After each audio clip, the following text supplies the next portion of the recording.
스루풋이 올라가는 거하고 데이터레이스는 좀 다른 개념입니다. 왜냐면요. 스루풋은 아까 말씀드린 거는 유저가 한 명일 때는 의미가 없어요. 그죠? SNR이 차이가 없기 때문에 기본적으로 의미가 없는데 유저가 많으면 많을수록 효과가 높아지는 거죠. 데이터레이스는 좀 더 다른 개념인 게 1024 컴이 11AX에서 섭외가 됐지만 이거는 채널 환경이 좋을 때 쓸 수가 있는 거죠. 채널 환경이 좋을 때, 즉 채널에서 이게 안 무너지면은 노이즈 인터피어가 껴가지고 많이 안 무너진다면은 그리고 송신단이 잘 설계가 된다면은 쓸 수가 있다는 개념이고요. 이렇게 하려면은 EVM도 마이너스 35까지 확보가 돼야 되는 거죠. 사항이 있습니다. 그래서 10비트짜리 1024 컴이 11AX에서 소개됐다. 이러면서 맥스 데이터레이스는 올라가겠죠. 자, 11AX하고 AC가 기본적으로는 차이가 없다고 말씀드렸는데 실제로 그런지 한번 보겠습니다. 자, 11AC에서 80메가 기준으로 최고 레이 숏가드 인터벌, 롱가드 인터벌 그리고 11AX에서 80메가 롱가드 인터벌의 4배인 3.2짜리 가드 인터벌 썼을 때 데이터레이스를 계산해보면요. 실제로 8비트, 서브 캐리 하나당 8비트, 서브 캐리의 숫자가 233개, 그 다음에 4배가 됐겠죠. 사실 4배보다 좀 더 많습니다. 쓰기에 따라 좀 다르니까요. 그래서 차이가 조금 나요.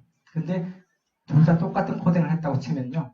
MCS 11까지 안 가고 MCS 9 기준입니다. 하면은 가드 인터벌에서 속도를 계산해보면 이가 390메가고 이가 408메가 거의 동일해요. 그죠? 그래서 논리적으로 4배가 많은 서브 캐리어를 4배나 느리게 보내기 때문에 데이터레이스는 실제로 동일합니다. 거의.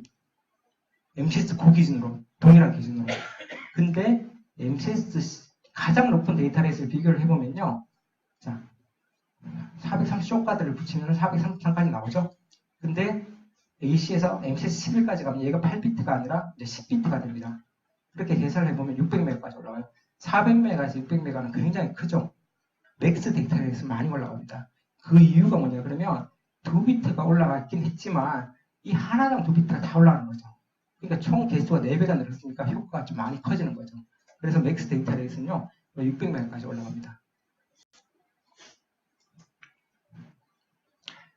실제로 SU, 그러니까 한 OFDF 심볼을 하나의 유저가 다 사용할 때 데이터레이스를 보면은 이런 식으로 정리가 될 수 있고요. 요거는 그 스탠다드에 보시면 표가 너무 좀 산재가 돼 있어서 그 표를 확인을 해보시면 데이터레이스 파악이 가능하고요. 그 다음에 RU를 썼을 때 26개의 톤을 쓴 RU, 52톤 RU, 106 RU 이 사이의 RU는 사실 싱글 유저와 똑같아요. 그죠? 이 사이 RU를 쓰면은 전체 다 20메가를 차지하는 거니까. 그래서 20메가 내에서는 쪼개면은 26 RU, 52 RU, 106 RU 이렇게 쪼갤 수 있는데 이렇게 됐을 때는 데이터레이스 자체는 줄죠. 사실 10분의 1 가량 줄겠죠. 그죠? 200개의 RU를 쓰다가 20개의 RU를 쓰니까 10분의 1 정도의 데이터레이스 줍니다. 이런 식으로 이제 데이터레이스 바뀝니다. 워낙에 11AX 가면서 데이터레이스 많이 나오기 때문에 이런 거는 표 같은 걸로 해서 한번 이제 확인을 해보시고 참조를 하시는 것도 좋을 것 같습니다. 자, 데이터레이스는 아까 설명드린 거하고 비슷한데요. 뭐 마이모를 쓰면 그냥 2배고, 그 다음 DCM을 쓰면 그냥 반이고, 그 다음에 가드 인터벌을 썼을 때가 아까 10% 정도 는다고 했죠. 그러니까 110% 정도 숏가드를 쓰면, 그러니까 숏가드하고 비슷한 1.6짜리를 쓰면 100%에서 110% 정도 되고, 거기다가 0.8짜리 쓰면 115% 되고, 그러니까 기존 대비해서 한 15% 정도까지 데이터레이스 자체는 높아질 수 있는 거죠. 0.8짜리 가드 인터벌을 쓰면 이런 효과가 있습니다. 이게 AX에서는. 근데 이거 자체가 스루풋을 4배 올리고 뭐 10배 올리고 이건 아니죠. 그냥 맥스 데이터레이스 운용할 수 있는 맥스 데이터레이스 높아졌다라고 보시면 되죠. 자, 본격적으로 MU 오퍼레이션하고 다운링크를 보도록 하는데요. 두 가지를 보겠습니다. MU 오퍼레이션하고 다운링크를 쪽으로 보고요. 업링크 쪽으로 보겠습니다. 왜냐면 AX는 업링크, 다운링크하고 많이 달라요. 근데 다운링크는 좀 쉽습니다. 이해하시기에. 일단은 다르다는 걸 아시면 되고요. 그리고 업링크는 매우 복잡합니다. 그래서 이건 좀 주의 깊게 보셔야 되는데요. 일단은 다운링크 쪽을 보면요. 자, 기존의 와이파이 기본적인 동작, CSMA, CA 이런 거 다 포함해서 어떻게 동작을 하는지 한번 볼게요. 예를 들어서 AP가 하나 있고 이런 여러 스테이션들이 붙어있는 망이 있을 때 자, 처음에 AP가 스테이션 내 패킷을 보낼 수 있죠. 뭐 이건 업다운 링크 예전에 규정을 안 했지만 이렇게 보낼 수 있겠죠. 싱글 유저로. 그 다음에 AX에서 움직이는 겁니다. AX에서도 동일하게 한 유저가 AP한테 신호를 보낼 수 있겠죠. 그리고 OFDMA를 쓰는 유저라면은 AP가 세 유저한테 동시에 OFDMA를 써서 RU를 3개를 사용을 해서 동시에 보낼 수 있겠죠. 그리고 OFDMA를 사용하니까 업링크 세 유저가 동시에 AP한테 보낼 수 있습니다. 가능한 시나리오죠. MU-MIMO도요. 뭐 이런 식으로 그림으로 표현을 했는데 한꺼번에 이렇게 보낼 수가 있죠. 다른 유저한테. 이거는 빔포밍 같은 걸 이용을 해가지고 RF 쪽으로 겹치지 않게 해서 보내면 되고요. 마찬가지로 업링크 쪽도 보낼 수가 있는데 여기서 문제가 있어요. 사실은 이게 동작을 하는 시나리오가 아니에요. 어떤 문제가 있을까요?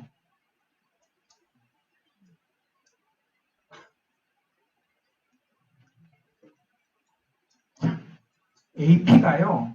새 유저한테 OFDMA 신호를 보내는 거 문제가 없어요. 근데 새 유저가 AP한테 어떻게 신호를 동시에 보낼 수 있을까요? 그리고 RU를 어떻게 할당받아서 보낼까요? 이 정해진 규칙이 없잖아요.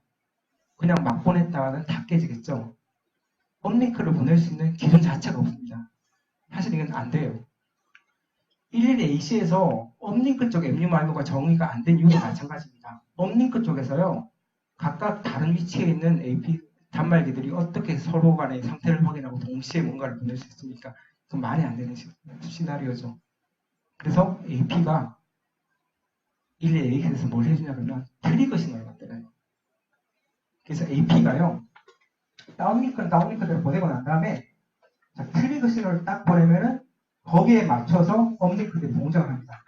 그리고 이 안에 많은 정보들이 있어요. 업링크를 위한 많은 정보들을 포함하고 있습니다. 마찬가지로 트리거 신호를 보내야지만 업링크 쪽에 MU-MIMO가 가능합니다. 11AC에서 업링크 쪽에 MU-MIMO가 없었다는 거는요. 사실 트리거 신호가 없었기 때문에 이런 거 정의가 안 됐기 때문에 못 보내고 있었어요. 근데 이게 정의가 되니까 이제 업링크 쪽도 동시에 보내죠. 얘가요, 내용적인 면이나 아니면 물리적인 면, 타이밍적인 면, 주파수적인 면에서 엄청나게 중요한 역할을 했습니다. 그래서 얘 때문에 업링크가 복잡해지는데요. 기억나시겠지만 얘는 다운링크 유즈 패킷이라고 말씀드렸잖아요. 얘는 뭐라고 불렀나요? 트리거 베이스드 패킷, TBPPD라고 불렀죠. 트리거를 기준으로 올라가는 패킷이기 때문에 얘는 사실 멀티 유저라기보다는 하나씩 보냈는데 트리거 베이스드 패킷이라고 불러요. 그래서 얘는 업링크 쪽은 TBPPD, 업링크의 멀티 유저 쪽은 TBPPD고 다운링크는 다운링크 멀티 유저 쪽이고 이런 식으로 구분을 해줍니다. 업다운이 갈라지기 시작했어요. AX에서. 그래서 균형이 깨집니다. AP하고 스테이션 간에 물리적인 균형이 깨집니다. 자, 다운링크는요. 아까 말씀드린 대로 다운링크 패킷 MUPPD를 보면은 이 시그 비필드라는 걸 확인을 해보시면요. 여기를 까보면은 뒤에 나오는 이 구조들을 확인을 할 수 있어요. 구조가 뭐냐? 그러면 RU를 어떤 식으로 할당을 해라. 어떤 식의 RU 구조를 갖고 있고 그리고 각각 유저들은 이 RU에 어떻게 유저들의 데이터를 이 RU에 실었는지에 대한 정보가 있습니다. 그래서 받는 입장에서는 여러 스테이션들이 얘를 까보면요. 내 거는 여기 있네, 내 거는 여기 있네가 파악이 가능한 거죠. 그래서 목을 취하면 됩니다. 나오는 거예요. 비교적 간단해요. 근데 요 커먼 필드라고 부르는데 이 커먼 필드에서 그 구조가 있어요. 이렇게 커먼 필드가 8비트 돼 있는데요. 이 8비트 중에 000000이다. 그러면 26RU를 이렇게 7개 쪼개라. 이 중에 유저 1, 2, 3, 4, 5, 6 이렇게 배치를 하면 되겠죠. 이런 식으로 배치하고요. 만약에 000010이다라는 커먼 필드, 아까 앞에 보시는 이 커먼 필드가 있으면요. 이 구조를 가지고 보면은 얘 다운링크 패킷 구조 자체가 이렇게 되어 있다는 걸 확인을 하실 수 있죠. 이거 굉장히 랜덤하게 된 것 같은데요. 이 패킷 자체가 이게 하나가 RU 하나에 포함된 건 아니에요. 근데 그냥 랜덤하게 된 것 같은데 제가 이걸 색깔을 좀 칠했거든요. 색깔을 보시면요. 약간의 규칙성이 있습니다. 그래서 색깔을 칠해놨는데 관심 있으신 분은 보고요. 그래서 실제로 다운링크 쪽 AP가 다운링크 멀티 유저로 써는 패킷을 보면요. 기존에 많이 파요. 전혀 다르게 이런 스펙트럼 상으로 이렇게 모양이 나옵니다. 즉 기존의 와이파이는 이렇게 20메가 이렇게 쭉 차지했잖아요. 쭉 차지해서 80메가를 쭉 차지해서 갔었는데 얘는 RU를 지금 상황이면은 00000000을 해서 26개의 RU를 쭉 7개를 쪼갠 상태고 거기다가 1번 유저, 2번, 3번, 4번, 5번, 6번 유저, 7번 유저 이런 식으로 배치를 했죠. 그러면 배치가 된 곳에는 이렇게 채워져 나오고요. 물론 DC는 빠지고 배치가 안 된 곳에는 비워져서 보입니다. 근데 얘가 백그라운드 걸치면 백그라운드 대비해서 막 좀 높죠. 이 이유는 뭘까요? 기본적으로 앞단, 프레임을 따른 20메가를 다 차지하고 있죠.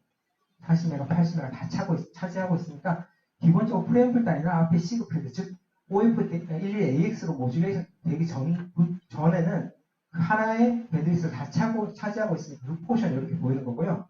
실제로 데이터 부분은 이렇게 보이는 거죠. 스펙트럼 상으로는.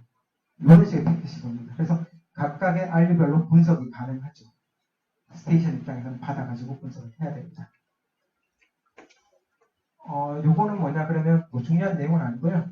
아까 그 106개 이상의 RU 사이즈를, 그러니까 서브 캐리어 사이즈를 갖고 있을 때는 MU 마이머도 사용할 수 있다고 했는데 그거를 이런 식으로 좀 표현을 합니다. YOY 표현해가지고 맨 유저가 사용하는 이렇게 표현을 해주고 있습니다. 맞죠? 네.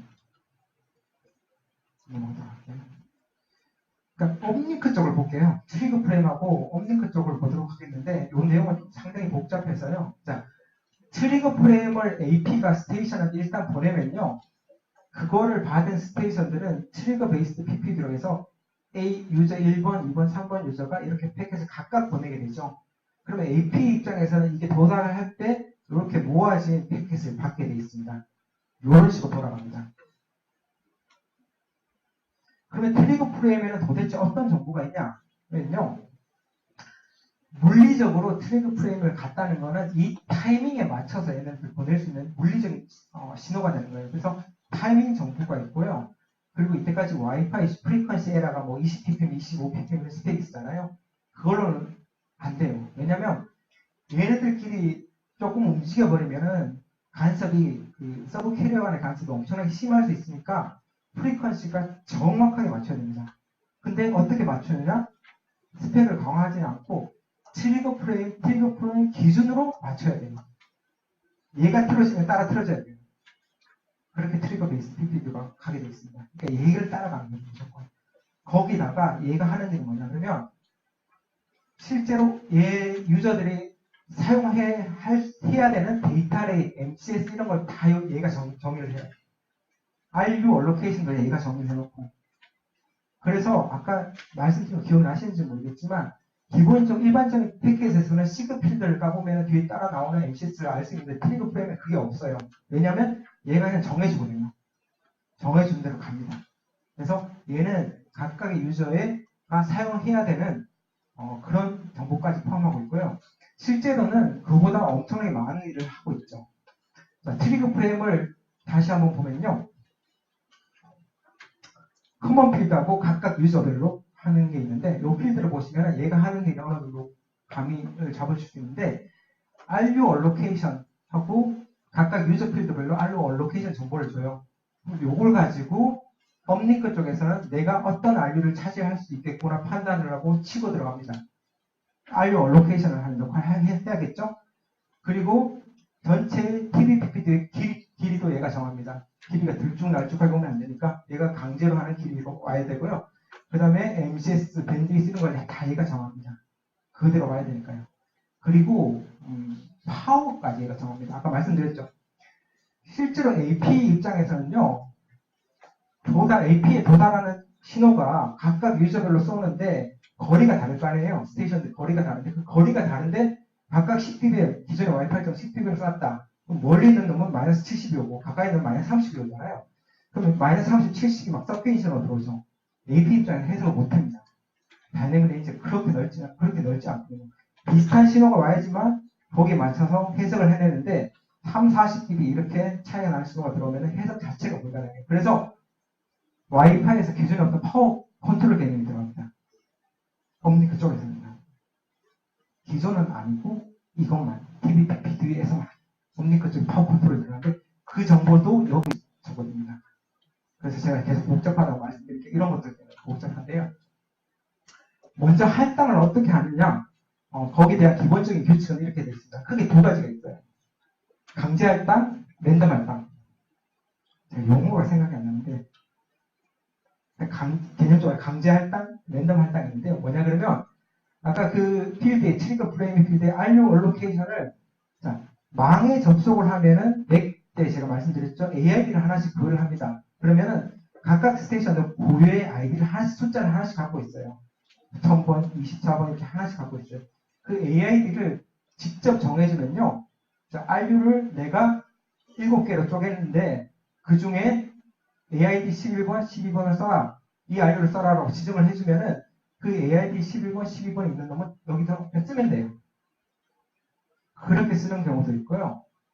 또 어떤 경우가 있냐면 AID를 0번 또는 2045처럼 크게 의미 없는 AID 두면요. 특히 0번을 두면은 망이 접속되는 놈들 중에 그냥 랜덤으로 치고 들어갑니다. 랜덤으로 치고 들어가요. 근데 다 랜덤으로 치고 들어가는 게 아니라 스테이션들은 자기 나름대로 일정 숫자를 하나 갖고 있어요. 뭐 타이머로 할 수 있는 숫자를 갖고 있는데 그 숫자가 자, 3개를 할당했잖아요. 내가 갖고 있는 초기 숫자가 5다. 그러면 3보다 크죠? 그럼 접근을 못해요. 그 대신 3만큼 빼고 다음 기회를 노리고 자, 3개를 할당했는데 내가 우연히 갖고 있는 숫자가 2다. 그러면 이제 랜덤 액세스를 할 수 있는 거예요. 그래서 직접 할당된 놈이 아니라 0을 주면은 이 구간은 그 숫자가 낮은 놈들끼리 랜덤으로 치고 들어갑니다. 그리고 혹시나 망에 접속이 안 된 놈도 뭐 잘 쓸 일은 방법은 없겠지만 접속을 OFDM에 쓰고 싶은 경우도 있을 수 있겠죠. 그런 경우는 2045라는 아이디를 주면은 그 구간에 치고 들어가면 됩니다. 그런 식으로 할당을 해서 들어갑니다. 크게 보면요. 강제 할당, 랜덤 액세스가 있는데요. 쫑할 수도 있겠죠. 약간 비어갈 수도 있고 충분히 그럴 가능성이 있습니다. 그리고 이런 것도 있어요. 좀 적진 않았는데 AP 입장에서는 OFDMA로 업링크를 보내고 싶은 망에다 AP에서 열놈이 접속이 되고 있는데 접속을 하고 OFDMA 업링크를 하고 싶은 놈이 3놈이 있어요. 그러면 세 놈한테 할당을 해주면 되겠죠. 그걸 어떻게 할까요? 그 보내고 싶다는 거를 확인을 하면은 좀 더 효율적으로 할당을 할 수 있겠죠. 그죠? 근데 그게 지금 모르잖아요. 그래서 트리거 프레임을 다른 용도로 쓰면요. 버퍼 스테이터스 체크를 할 수 있어요.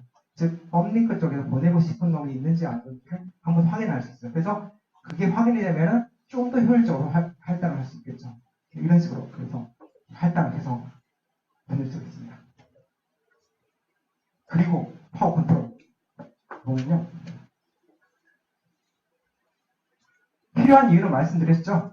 AP 입장에서는 패킷 자체가 RU별로 파워가 들쭉날쭉하면은 해석을 할 수가 없어요. 그러면 어떻게 해야 되냐? 가까운 놈한테는 파워를 낮추라고 해야 되고 먼 놈한테는 파워를 어느 정도 높이라고 해야 돼요. 그래야지만 어느 정도 일정한 파워가 들어오기 때문에 해석이 가능합니다. 이렇게 하는 게 파워 컨트롤인데요. 셀룰라처럼 막 실시간으로 한다는 그런 개념보다는 그 트리거 프레임에 파워 컨트롤을 할 수 있는 정보를 담아가지고 그 트리거 베이스 PP들을 업링크를 보낼 때 그 파워를 맞추라고 해서 실제로 와이파이는 파워 커렉션이라는 이름으로 부르고 있거든요. 자, 그럼 이걸 어떻게 하냐? 자, 예를 들어서요. AP가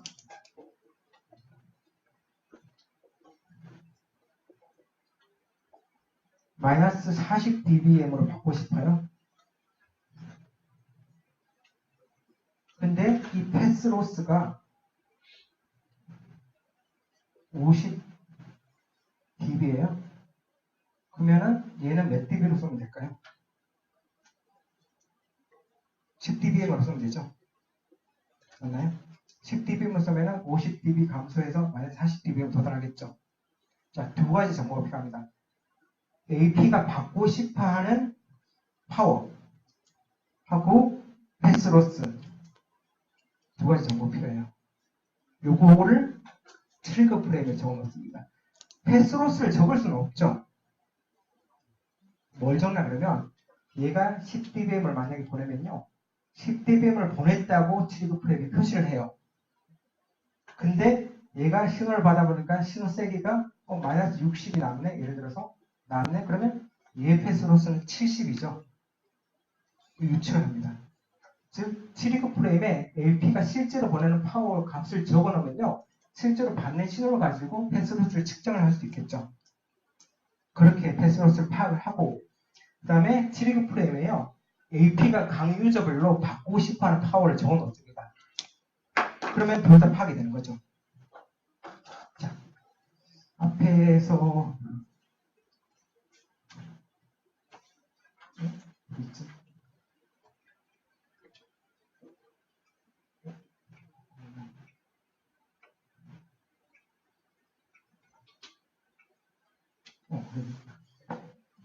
APA TX 파워를 적어놓고요. 내가 15dBm으로 보내면서 15dBm으로 적어놓고 각각 유저별로 타겟 RSS 내가 너한테는 이 파워를 받고 싶어 적어놔요. 그럼 이 두 개의 정보를 이용하면은 실제로 트리거 베이스드 PPD가 보낼 수 있는 파워가 파악이 되겠죠. 그래서 이런 식으로 AP 파워를 적어놓고 받고 싶은 타겟 RSS를 적어놓으면은 얘를 가지고 실제 얘가 RSS를 통해서 패스로스를 계산하고 그 다음에 얘에다가 얘를 같이 더해버리면은 쏠 수 있는 파워가 나옵니다. 이렇게 해서 파워 컨트롤을 시킵니다. 파워 커렉션을 시키는 거죠. 그래서 TVPPDO는요 기존하고 다르게 파워 커렉션을 합니다. 자, 어떤 상황이 발생하냐? 실제로 그렇게 하실지는 저는 잘 모르겠고 하셨어요. 근데 기존의 와이파이는 11MC7의 타겟 파워가 15dBm이었다. 그럼 15dBm으로 RF 측정하시죠. 근데 이제는 그 레인지가 있어요. 마이너스 30dBm에서 타겟 파워까지 하시면 다 보셔야 되죠. 원칙적으로는 이게 수입을 해야 되니까 파워가 고정된 파워가 아니에요. 정을 TVPPD 나머지는 고정된 파워인데 TVPPD는 레인지가 있어요. 파워 컨트롤하기 때문에 그 레인지 속에서 성능을 다 맞아야 되니까요. 그렇게 스펙이 달라집니다. 다 보셔야 돼요. 그리고 스테이션들이 4개의 스테이션들이 패킷을 쏘더라도 얘가 프리퀀시가 틀어지거나 타이밍이 틀어지거나 아까 말씀드린 파워 컨트롤 제대로 못하고 하면은 받는 입장에서 엉망이 되거든요. 파워 컨트롤 말씀드렸고 특히 타이밍이나 프리퀀시 측면에서도 정확하게 가야 되는데 그 기준은 AP입니다. AP 트리거 프레임입니다. 트리거 프레임 기준으로 프리퀀시 얼마 틀어져야 되고 얼마 이내로 틀어져야 되고 타이밍은 얼마 이내로 맞춰야 된다. 그게 이런 식으로 발생할 수 있는 데가 그게요. 타이밍 에큐러시는 0.4 마이크로세컨드 내로 맞춰야 되고요. 주파수는 350Hz. 키로도 아니에요. 헤르츠 내로 맞춰야 됩니다. 굉장히 정확하게 맞춰야지 트리거 TVPPDU 간에 문제가 없어요. 그리고 기존에 이거 보셨는지 모르겠지만 RSSI 있잖아요. 스테이션에 RSSI 볼 이유가 있나요? 뭐 시간만 잘 들었는데 수신 감독도 좋은 대시 얘가 마이너스 70이 왔다고 마이너스 70이라고 정확하게 알 필요가 있나요? 기준은 없었어요. 근데 스테이션 입장에서는 RSSI까지 정확해야 돼요. 왜냐면 RSSI를 잘못 파악하면요. 패스로스가 잘못 파악되고 패스로스가 잘못 파악되면은 파워가 잘못 나가요. 그죠? 그래서 RSSI 에큐러시까지 맞춰야 됩니다. 플러스 마이너스 3dB였어요. 예전에 RSSI가 필요한 경우는 그렇게 드물었거든요. 그냥 진짜 수신만 잘하면 되는 거죠. 근데 RSSI가 필요한 경우 뭐 로밍을 한다든지 뭐 AP가 건너뛸 때 로밍 스레시홀드 정한다든지 그런 식이 필요하긴 했는데 그게 아니라 이제는 파워 컨트롤 때문에 RSSI 에큐러시가 필요하게 된 거고요. 그리고 파워도 물론 정확하게 맞춰야겠죠. 뭐 파워 컨트롤까지 하는데 파워가 더 이상하면 나가면 안 되니까 기존의 와이파이가 파워 몇 dB로 맞추라는 개념이 없었죠. 그냥 알아서 맞추셨잖아요. 회사 규정, 커스터머 요청하에 따라서 맞추셨는데 여기 이제 플러스 마이너스 3dB로 규정합니다. 그리고 파워 레인지, TVPPD는요 맥스, 민 레인지가 있어요. 그 레인지로 들어갑니다. 그리고 다른 스펙도 생기는데요. 이건 뭐냐 그러면 세 유저가 있을 때 유저가 RU별로 이렇게 깔끔하게 보내면 되는데 사실은 물리적으로 이렇게 할 수가 없죠. 이렇게 보내면요. 얘 리키지가 생깁니다. 얘를 또 관리를 하기 시작해요. 이것도 보시면 마스크로 관리하면 될 것 같잖아요. 또 그러면 또 많이 복잡해지니까 어떻게 관리하는데요? unused tone EVM이라는 개념으로 관리하는데요. 실제로 이건 뭐냐? 그러면 80메가 기준으로 26RU가 총 37개까지 들어갈 수 있거든요. 그 상황에 얘가 5번 RU로 보내는 상황이에요. 5번 RU로 이렇게 딱 보내고 있을 때 EVM이요. 자기가 5번 RU로 보내니까 EVM -10쪽 나오죠. 근데 그 주변의 RU들도 실제로 패킷을 보내진 않지만 EVM이라는 게 사실 노이즈잖아요. 앰플리튜드 페이스의 노이즈인데 그 EVM 플로우라는 게 빨리 리키지가 생기는 거죠.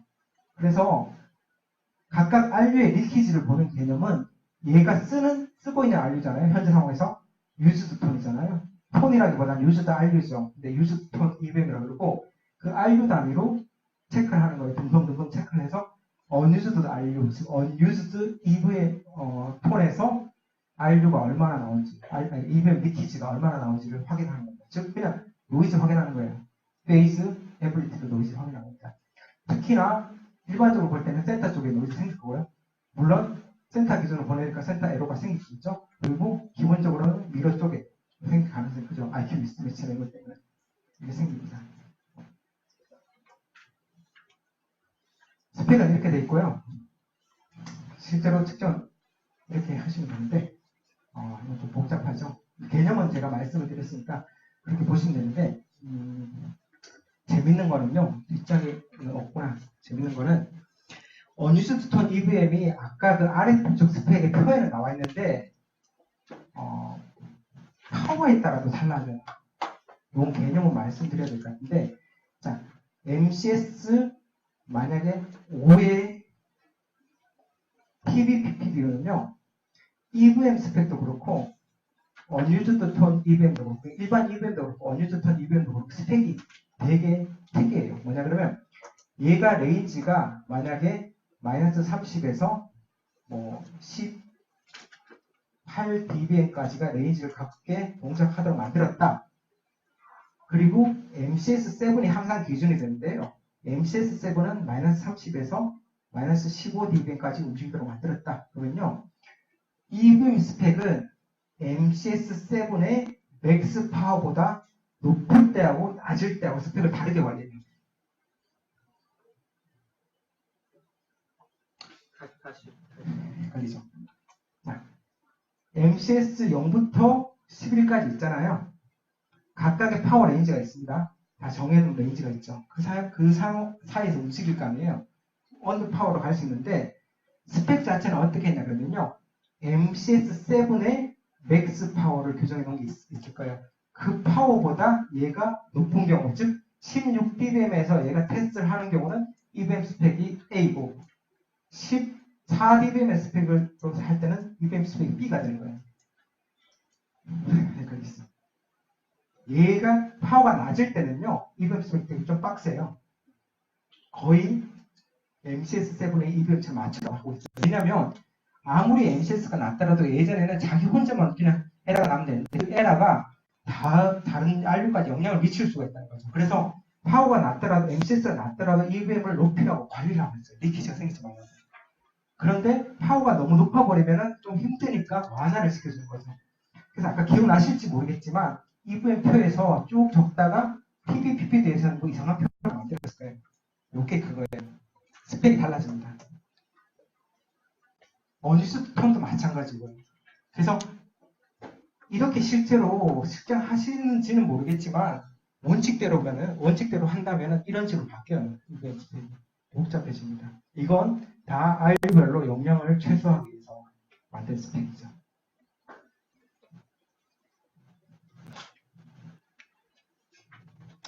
MU에크는 뭐 그렇게 중요한 건 아니고요. 블럭에크 뭐 그런 거 괜찮은데 블럭에크를 이용을 해가지고 그냥 쓸 수 있다는 건데 트리거 프레임도 그런 트리거 프레임도 이제 블럭에크로 쓸 수 있어요. 블럭에크 리퀘스트 트리거 프레임 한꺼번에 보내면 되니까요. 자, 무슨 말인 거 아니? 다운링크를 한다. 그러면 API에서 이렇게 다운링크를 하는 거죠.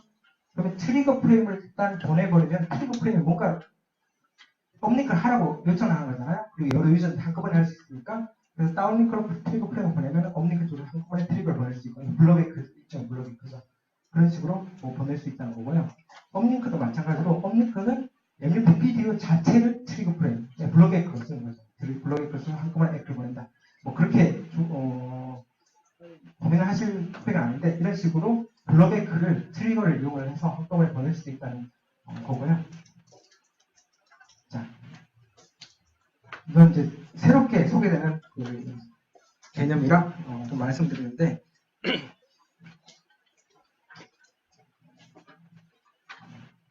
기존의 와이파이에서 없었던 개념은 뭐냐면요.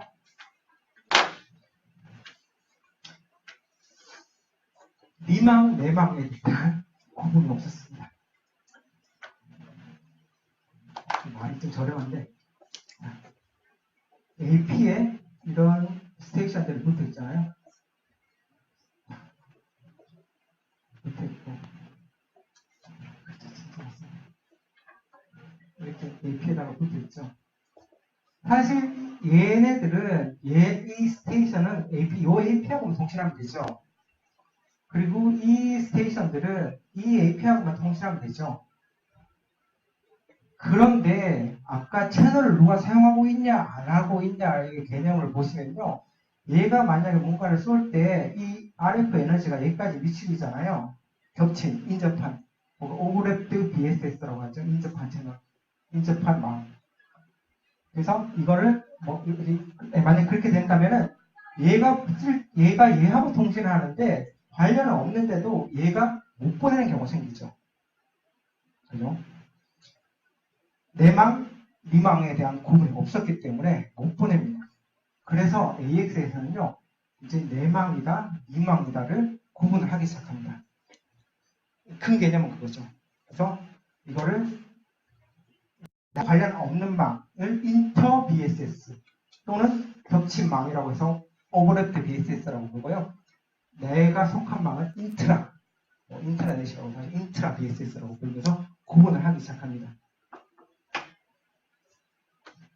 그런 개념에 따라서 가는데요. 그래서 실제로 이 AP에 속한 스테이션이 두 개가 있고 이 AP에는 속하지 않았나요? 그렇게 그런 것 같은데 얘네들이 통신을 할 때 실제로 같은 망에서의 오너 프레임에 대해서는 얘가 확인을 하고 백업을 하고 안 보내고 이런 식으로 동작을 해야 되는데 실제로 다른 망에서 보내는 신호에 대해서는 어느 정도는 무시해도 돼요. 다 무시해서는 안 되고 레벨을 좀 차등을 둘 필요는 있는 거죠. 얘만큼 엄격하게 관리를 할 필요는 없는 겁니다. 그래서 인트라 BSS하고 인터 BSS를 구분을 해가지고 서로 CCA 하는 것도 다르게 하고 그런 식으로 구분을 하면 망이 훨씬 더 효율적으로 사용을 할 수 있는 거죠. 같은 이야기예요. 인트라 BSS, 그러니까 옆에 인접망이 가까울 때, 멀 때, 이럴 때 사실 레벨이 세게 오더라도 멀리 오더라도 다른 망이라면은 어느 정도 구분해서 내 망이 아닌 상태라면 구분을 해서 동작을 하면은 망을 훨씬 더 효율적으로 쓸 수 있다는 건데요. 그래서 처음에는 DSC라는 개념이 나왔지만 이거는 사실 폐기가 된 거고요. 사용하지 않은 건데 그래서 내망, 미망을 구분은 인터 BSS, 인트라 BSS를 구분을 하는 것 중에 하나가 새로운 물리적인 아이디를 하나 만들어요. 그게 BSS 칼라라는 거거든요. 기존에 BSS 아이디가 있었잖아요. BSS 아이디는 실제로 BSS의 아이디이죠. 근데 그거를 확인을 하려면 맥달까지 가야 되잖아요. 맥달까지 가지 않고 BSS 칼라라는 건요. 시급 필드 안에 있거든요. 칼라라고 해서 색깔이 있는 건 아니고 0부터 63가요? 0부터 63까지 숫자예요. 자, 이 망이면 하나의 AP가 속한 망이면 특정 숫자를 쓰는 거예요. 예를 들어서 5번 칼라 5번이라고 쓰는 거예요. 그러면 그 망에 있는 놈은 무조건 5번을 쓰고 통신을 하는 겁니다. 그러면은 옆에 망에서 7번을 쓴다. 그러면은 물리적 계층에서 BSS 칼라만 딱 확인을 해도 내 망이다, 네 망이다를 쉽게 구분하는 거죠. 그래서 할 수 있는 게 굉장히 많아져요. 아까 말씀드렸지만 그 나부라는 것도 내 망, 네 망을 구분해서 개념적으로 그렇습니다. 인트라 BSS하고 그게 아니면 기존의 나부를 구분해서 사용할 수도 있고요. 그 다음에 BSS 칼라가 이건 다른 개념이긴 한데 충돌이 충돌이 날 수 있잖아요. AP가 여러 개가 있으면 충돌이 날 수 있으면 그 충돌을 스테이션에 감지하거나 AP가 감지했을 때는 포즈에 딱 바꿀 수도 있고 뭐 그런 식으로 칼날을 관리하는데 그리고 순간적으로 같은 망에서 패킷이 올 때는 물리적으로 패킷을 그 어느 망인지 확인을 하고요. 순간적으로 물론 RF에 일부긴 하지만 잠시 파워세이브 모드에 들어갈 수도 있어요. 그 외에도 물리적으로 같은 망이냐 다른 망이냐를 구분하면요. 망의 주파수 효율적인 면에서 굉장히 편했습니다. 그게 BSS 칼라인데요. 사실은 개인적으로 되게 어렵지 않은데 구현은 칩셋 쪽 입장에서 구현이 되게 어렵다고 하네요. 왜냐면 이렇게 뭔가의 망에 따라서 아이디를 주는 거는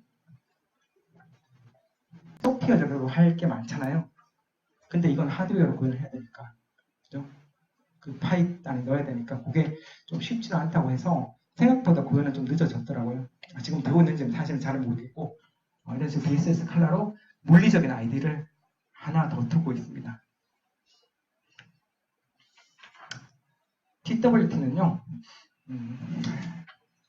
이건 지금 12AX 개념 중에 제가 보기엔 제일 복잡한 개념이긴 한데 뭐냐 그러면 개념상을 말씀드리면요. AP가 스테이션에 TRX 동작 자체를 관리를 해버려요.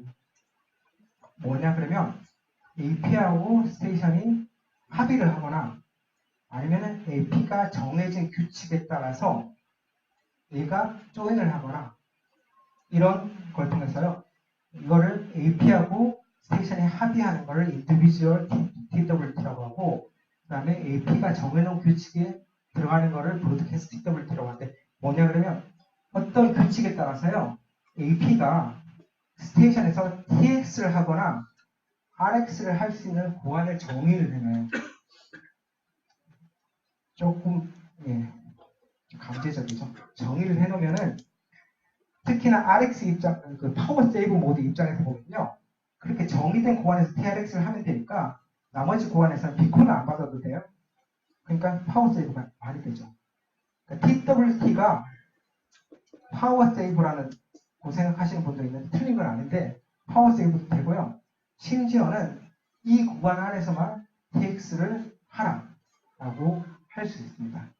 그러면은 망이 TX도 막 겹치고 뭐 CSM의 CD도 막 CA도 많이 하고 이런 경우까지 줄일 수 있죠.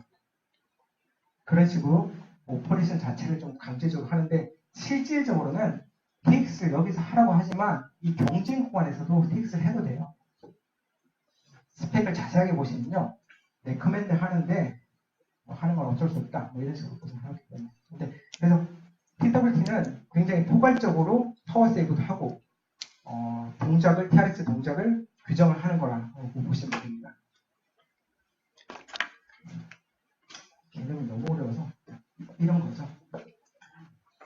셋업을 먼저 하고 난 다음에 웨이크 타임을 타겟 웨이크 타임이라는 뜻인데요. 웨이크 타임을 정의를 해놔요. 이걸 개인적으로 인디비주얼하게 합의할 수 있고 AP가 정해놓은 브로드캐스트 TWT 들어갈 수 있는데 그 타이밍에 들어가면 그 타이밍에서 얘가 서비스를 하는 거예요. TRX 서비스를 하고 그 다음에 다음 깨고 그런 식으로 진행을 하는 겁니다.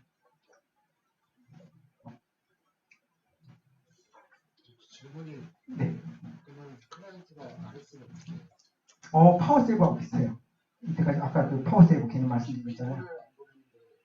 네. 비콘을 봐야 TI를 비콘 대신에 TW 타임을 정해놓죠. 비콘을 안 받더라도 요 때는 떼서 가야 되죠. 서비스 피리어드 때에서. 요 구간에서는 TRX를 하는 거죠. 그 시간차가 그게 되지 않나요? 그거는 이제 합의하기 나름이죠. AP 같은 경우는 브로드캐스트 TWT를 몇 가지 정의할 수 있거든요. 거기다가 1번, 예를 들면 1번, 2번, 3번 정의하면 거기서 조인을 해가지고 거기서 움직이면 되니까 그러면 개인적으로 AP하고 스테이션 안에 뭐 협의를 할 수 있고요. 그렇게 해가지고 이 TRX 하는 타임을 구간을 정의하는 거죠. 그 구간이 TWT고요. 그 피리어드 동안에 TRX 하는데 실제로 얘가 TX 하는 것도 얘가 트리거 보내서 TX를 하게 만들 거예요. 그런 식으로 움직입니다.